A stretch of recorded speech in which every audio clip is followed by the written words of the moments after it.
श्री कृष्ण ने उसे 2 पैसे दिए। ब्राह्मण कहता है यार इतना बड़ा आदमी और मुझे सिर्फ 2 पैसे दे रहा है।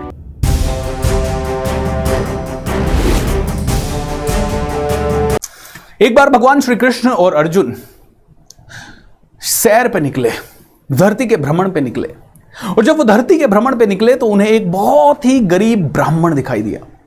बहुत गरीब ब्राह्मण, मतलब जिसके पास शायद सूखा हुआ था, खाने पीने को भी रोज नहीं मिल रहा था। अर्जुन को उस पर बहुत दया आ गई। अर्जुन ने उसे 100 सोने की अशर्फियां दी, 100 वो कहते हैं ना गोल्ड के सिक्के दे दिए। अब वो ब्राह्मण बड़ा खुश हुआ गोल्ड के सिक्के देख के। अरे अब वो सोचता गया अब इससे तो मेरी गरीबी दूर हो जाएगी, इससे मैं घर खरीद लूंगा, इससे मैं गाड़ी खरीद लूंगा, इससे मैं अच्छा हो जाएगा, बच्चों को पढ़ा पाऊंगा, मेरी बीवी ऐसे रह पाएगी, मेरे माता पिता के लिए मैं ये कर पाऊंगा, इससे तो सब कुछ अच्छा हो जाएगा। और ये सोचता सोचता वो अपने घर की तरफ जा रहा था। इतनी देर में उसे एक चोर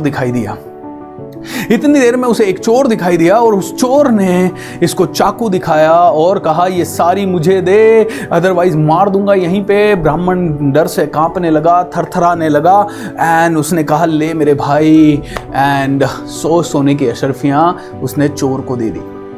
चोर को देने के बाद चोर उनके साथ जो भी एंजॉय कर रहा था। अब अगले दिन सुबह अर्जुन और श्री कृष्णा फिर से निकले भ्रमण के लिए, और अर्जुन देख के हैरान हुआ कि ये तो वही ब्राह्मण है जिसको कल मैंने 100 सोने की अशर्फियां दी थी। अरे ये आज फिर से वैसा का वैसा ही दिख रहा है, आज ये फिर से ज्यादा दुखी दिख रहा है। तो अर्जुन उसके पास गया, अरे मेरे भाई तुम आज फिर से भीख मांगते हुए दिखाई दे रहे हो, तुम आज से ये कर रहे हो, क्या हो गया तुम्हें, हुआ क्या है तुम्हें मैंने 100 सोने की अशर्फियां दी थी यार, क्या हुआ? तो ब्राह्मण ने अपनी आप बीती सुनाई कि साहब मैं तो बड़ा खुश था आपकी अशर्फियां लेके, मुझे लग रहा था मेरी गरीबी दूर हो जाएगी, लेकिन सर एक चोर मिला, उसने चाकू दिखाया और मुझसे सब कुछ लूट ली। मैं क्या करूं सर, शायद मेरी किस्मत ही खराब है। अर्जुन को फिर से दया आई। अर्जुन ने उनको एक बहुत ही बढ़िया माणिक या मोती या हीरा दिया जो कि करोड़ों अरबों का था।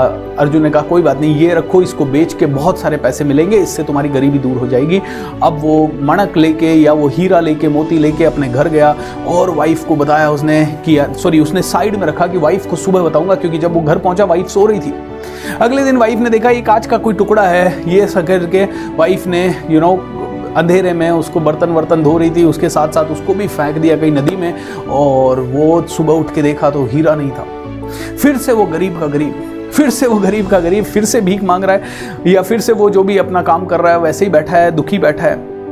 अर्जुन और श्री कृष्णा तीसरे दिन भ्रमण को निकले, एंड तीसरे दिन जब वो निकले तो अर्जुन ने फिर देखा, अरे यार ये क्या हो गया तेरे साथ, अरे तेरे को कल तो मैंने ये सब कुछ दिया था, आज तेरे साथ फिर से ये क्या हो गया?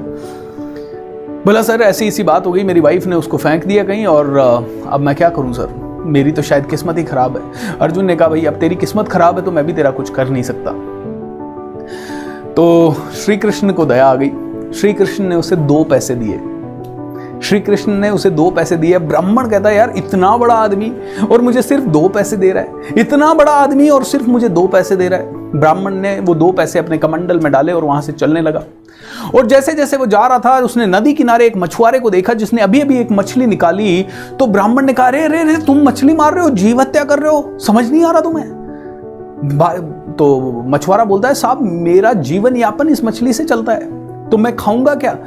तो ब्राह्मण कहता है एक काम करिए, 2 पैसे ले और ये मछली मुझे दे दे, मैं इसको मेरे कमंडल में डालूंगा, पानी में ये रहेगी और पानी से मैं इसको वापस नदी में छोड़ दूंगा, एटलीस्ट मैं जान तो बचा सकता हूं इस 2 पैसे से। ब्राह्मण ने उसे 2 पैसे दिए और मछली पानी से भरे कमंडल में जैसे ही डाली, मछली ने खट से सांस ली। जैसे मछली की जान में जान आ गई तो मछली के मुंह से वो माणक मोती वापस निकला। और जब माणक मोती वापस निकला तो ब्राह्मण चिल्लाया अरे मिल गया, अरे मिल गया, अरे मिल गया। और जब ब्राह्मण ने कहा मिल गया तो इतनी देर में वो चोर भी पास से गुजर रहा था। उसने कहा ओ माय गॉड, इसने मुझे पहचान लिया। और पीछे अर्जुन और श्री कृष्ण भी थे। चोर बोला भाई साहब मुझे माफ कर दो, ये लो आपकी सोने की 100 अशर्फियां। एंड उसका जीवन पूरी तरह से वापस परिवर्तित हो गया। अर्जुन ने कहा भगवान मुझे समझ में नहीं आया, मैंने इसको 100 अशर्फियां दी, इसको चोर ने लूट लिया, मैंने इसको मोती दिया, चोर ने इसको फिर से लूट लिया, या वो मोती इससे खो गया। आपने 2 पैसे दिए और इसकी जिंदगी चेंज हो गई। तो श्री कृष्ण ने मुस्कुराते हुए कहा जब तूने इसे 100 अशर्फियां दी, तूने इसे माणक दिया, मोती दिया, हीरा दिया, तब ये सिर्फ अपने बारे में सोच रहा था, मेरा ऐसा हो जाएगा, मेरा वैसा हो जाएगा, मेरा वैसा हो जाएगा, मेरा वैसा हो जाएगा। लेकिन जब मैंने इसे 2 पैसे दिए तो ये दूसरों का सोचने लगा, मैं मछली को बचा लूं, मैं परोपकार कर दूं। तो दोस्त, परोपकार जब करते हो तो बहुत मल्टीप्लाई में होके फल वापस मिलता है। उस इंसान का कुछ बुरा नहीं हो सकता। दोस्तों, अगर कहानी अच्छी लगी तो नीचे जल्दी से लिख दीजिए आपने क्या सीखा इस कहानी से। ये दूसरों की देने की ताकत है जिसके कारण हम में से हर कोई बहुत आगे बढ़ सकता है। इसीलिए दोस्तों, दान पुण्य करना शुरू कीजिए। जब दोगे तो कुछ भी